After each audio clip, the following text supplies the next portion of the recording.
პანდემიის პერიოდში ხარვეზების გამო დაჯარიმებულ კლინიკებს სახელმწიფო შეღავას თავაზობს. სანაცვლოდ სამედიცინო დაწესებულებებმა თანხის მცირე ნაწილი კონკრეტულ ვადებში უნდა დაფარონ. გამოთავისუფლებული ფულით ინფრასტრუქტურის გაუმჯობესებაა შესაძლებელი. თამარ ჩიკვატია დეტალებით. პაციენტის ინტერესების დაცვა, ექიმებისთვის უკეთესი პირობების შექმნა და სამედიცინო დაწესებულებებისთვის მეტი შესაძლებლობის მინიჭება. მთავრობის გადაწყვეტილებით სამედიცინო დაწესებულებები, რომელთა საქმიანობაშიც კოვიდის პერიოდში ნაკლოვანებები არსებობდა და სახელმწიფოს წინაშე ფინანსური ვალდებულებები გააჩნიათ, დავალიანების 75%-ისგან გათავისუფლებიან. თუკი დანარჩენ გადასახდელს, ანუ 25%-ს დადგენილ ვადებში გადაიხდიან.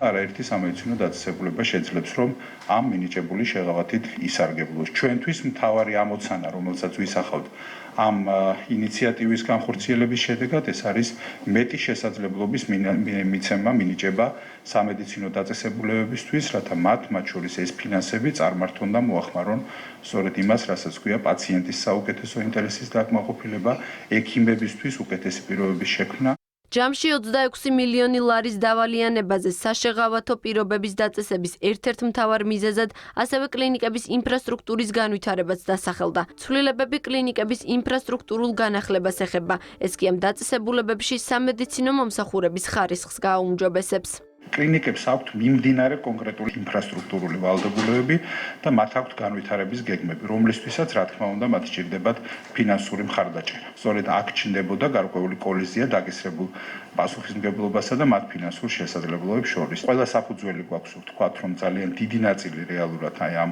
გამოთავისუფლებული ფინანსური შესაძლებლობებისა კლინიკების მხრიდან სწორედ მათი შესაძლებლობების განვითარებას მოხმარდება. გამოთავისუფლებული ფინანსები, რომ კლინიკის აღჭურვილობას, ინფრასტრუქტურის განახლებასა და დარგების განვითარებას მოხმარდება, ამაზე სამედიცინო დაწესებულების ხელმძღვანელები საუბრობენ. ამბობენ, რომ მოლაპარაკებები პროდუქტიული იყო და გადაწყვეტილება ორმხრივი თანხმობით მიიღეს. ეს გადაწყვეტილება მიღებული იყო ერთობლივად და არა რაღაც ბრძანებით, ან მარტო კამათობდით, გავდიოდით, ვაანალიზებდით და მადლობა სამინისტროსაც, მადლობა მთავრობასაც, რომ ეს გადაწყვეტილება მიღებული იქნა. ეს თანხები მოხმარდება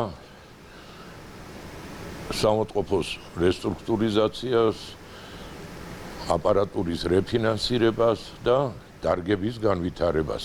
მთავრობის გადაწყვეტილებით დავალიანების 25% სამედიცინო დაწესებულებამ უნდა დაფაროს დადგენილების ამოქმედებიდან 60 დღის განმავლობაში. ასევე შესაძლებელია კლინიკისა და სამინისტროს შორის გაფორმდეს შეთანხმება ამ ვალდებულების ერთწლიანი განაწილებით შესრულებაზე.